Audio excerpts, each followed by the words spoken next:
Hello everyone, it's Sandra and welcome to January favorites. I'm still trying really hard to enjoy what I have, and I've actually really enjoyed sticking to a very solid, kind of minimal makeup routine for me. So I actually have more skincare favorites than makeup today. I also wanted to chat about some books and podcasts and a couple of clothing items that I've enjoyed over the last month as well. First things first is cleansing, and I have been into using a Clarisonic again. I have not touched this in over a year, and I used to be really into Clarisonic when it first came out. I really enjoy the body heads. Like you can buy different heads for them.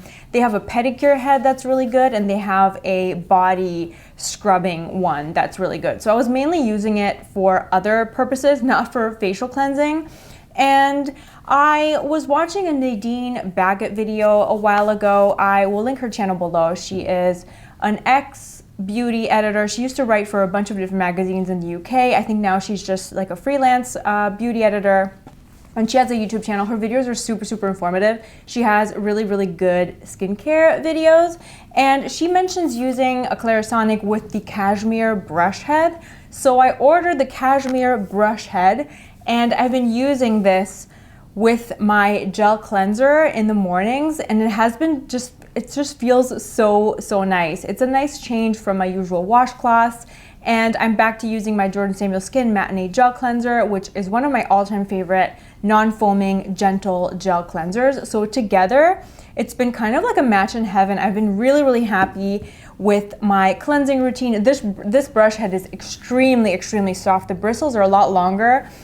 Previously, I was using the Acne brush head, which was also quite gentle. It had softer bristles, but they were shorter. These bristles are even softer and they are longer. So it just gives such a beautiful, thorough cleanse without making my skin feel irritated whatsoever. And I've just been really enjoying it. So yeah, cleansing is my favorite part of my skincare routine. So it's been nice to rediscover something that I haven't shown a lot of love to, and also to go back to one of my all-time favorite gel cleansers. I love this. It's, again, there's no scent to it, it's not irritating, it's super gentle, and it also contains a little bit of salicylic acid, so if you're somebody that is more prone to congestion, it really helps just keep your skin looking nice and fresh and clean. Then I have also really been loving the SkinCeuticals Retexturizing Activator. I talked about this in my last Empties and New Products video, and I've really been enjoying it. I'm just really into gentle exfoliation. I cannot handle the hardcore acids as much as I used to. Something like this just appeals to me a lot more, and I can use this every single morning. And I can use my retinoid at night. I still use different. Sometimes I use Epiduo Forte. I never find my skin to be super irritated. And usually if I'm using like a regular acid exfoliation product every single day, and I use my Differin or Epiduo Forte, like something with adapalene or retinol in it every single night, my face can get a little bit sensitive and it can get a little bit irritated, but this I can use every single day, and I have not had any adverse reactions to it. And I do find that it has helped refine my skin texture a little bit, especially since we're in the middle of winter. My skin can tend to look really blah and lackluster during this time of year, and it can get kind of dehydrated, and I can be prone to dry patches. So this has really helped keep those issues at bay, and my skin has felt really nice and balanced, and it's been the least pissed off my skin has been in several winters. So I'm very happy about that. Then the last skincare favorite is a moisturizer, and I wasn't originally going to talk about it because, I mean, it's just a moisturizer. Moisturizer is not a very exciting product to me. I'm definitely more of like a cleanser and serum person. Those are the types of skincare products that get me excited. But I recently went away for a weekend, and I didn't bring this with me. I have a little travel size of the Drunk Elephant Protini moisturizer, which is a moisturizer that I really like. I went through a full size of it before moving on to this one, and I just found that in the 4 days that I was not using this, I was using Protini again, I really missed this. I found that I didn't enjoy going back to Matinee. It feels a little bit lighter in texture, and it just makes my skin feel so much more hydrated and refreshed. It's by Skin Regimen, and it's called the Tripeptide Cream. And as you can see, I've made quite a big dent in it. It smells really nice. It's like a really refreshing, earthy type of scent. It has a beautiful, silky, hydrating texture. It's not a thick cream. I think that it would be best suited if you are like normal combination oily skinned. If you have very dry skin, it might not be rich enough for you. But for me, this is absolutely perfect. And yeah, being away from it, you know, absence definitely made my heart grow fonder with this. I really love it. Now moving on to makeup, I only have 2 makeup favorites. The first is a base product. It's the base product that I used in my last makeup tutorial, and it's the base product that I'm using right now. Basically, ever since I kind of cleared out my makeup collection and I discovered this in the back of my drawer, I have been using it every single day. I do steer away from it in the evening. If I'm going out at night, I will use my Giorgio Armani Luminous Silk Foundation. But as an everyday base, this has been my go-to, and I love it so much. It's the foundation that I'm wearing today. It's the Maybelline Dream Urban Cover. I use the color Classic Ivory, which definitely has a bit more of a yellow, warm undertone. Now on the bottle, it claims to be full coverage. I don't think it's full coverage. I think it's like a solid medium coverage foundation. You could build it up to like a medium full, but I prefer to just wear it like a medium coverage base. I like to apply it either with a Real Techniques complexion sponge or with a foundation brush. I would consider the finish to be really skin-like. It's not like a satin finish. It's a little bit more glowy than that, but it's really beautiful. After I apply this on my face, it just looks like my skin is naturally radiant. It doesn't have any shimmery particles in it or anything. I just think it's such an elegant, everyday base. I do find that my oils come through in the middle of the day and I can tend to look a bit shiny, but it doesn't break down all weird. I find that if I just blot away my excess oils and maybe just touch up with a little bit of powder in my oily spots, I can still get it to look good for the rest of the day. So I've been really enjoying this. And I think if you're somebody that normally has normal to dry skin, I think you will just absolutely love this without even needing to powder. Then for mascara, Glossier Lash Slick is just the best. I just watched Samantha Ravindal's recent video with her favorite no makeup products, and I'm actually toying with the idea of doing a similar video because I do have a set of products that I go to when I want a really subtle no makeup look. And in terms of mascara, this is just excellent. It gives you, it's like your eyelashes but better. It doesn't look like you're wearing mascara. It looks really natural. It gives a little bit of length, beautiful separation, never gets clumpy or anything. Every time I wear this, people ask me if I have lash extensions, which is really funny. Don't think that it translates on camera as well as it does in real life. When I'm wearing this in real life and someone's looking at you like from here, it just looks like your lashes are naturally just beautiful and long. I absolutely love this. If you have not tried this, I highly recommend it. But if you're somebody that likes a thick, dramatic, voluminous lash, you will not like this. The last beauty product I wanted to mention is a nail polish. It's the nail polish that I'm wearing today. And I'm obsessed with it to the point that I don't want to wear any other color on my nails. It's just the perfect sheer pink that I've been looking for. And this is the color Gossamer Garments from the Essie Gel Couture collection. I have tried other sheer pinks from the Essie line. Essie is kind of famous for their sheer pinks. I've tried OPI Bubble Bath, which is also a cult favorite.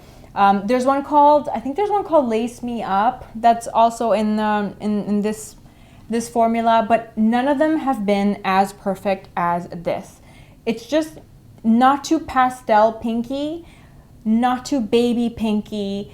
It's not too sheer. It's just perfect. Like, as you can tell I have something on my nails. It's not like totally sheer, but it's just the tone of the pink against my skin tone. The application is just a joy.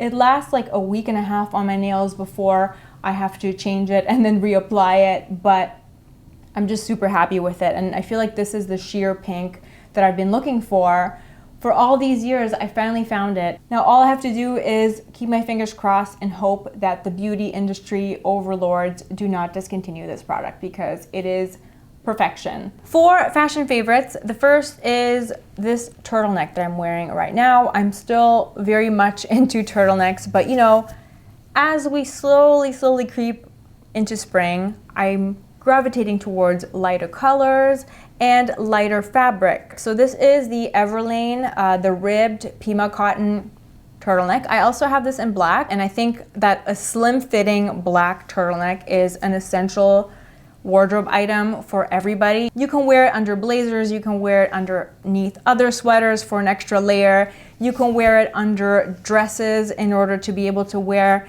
your favorite spring and summer dresses in the fall and winter.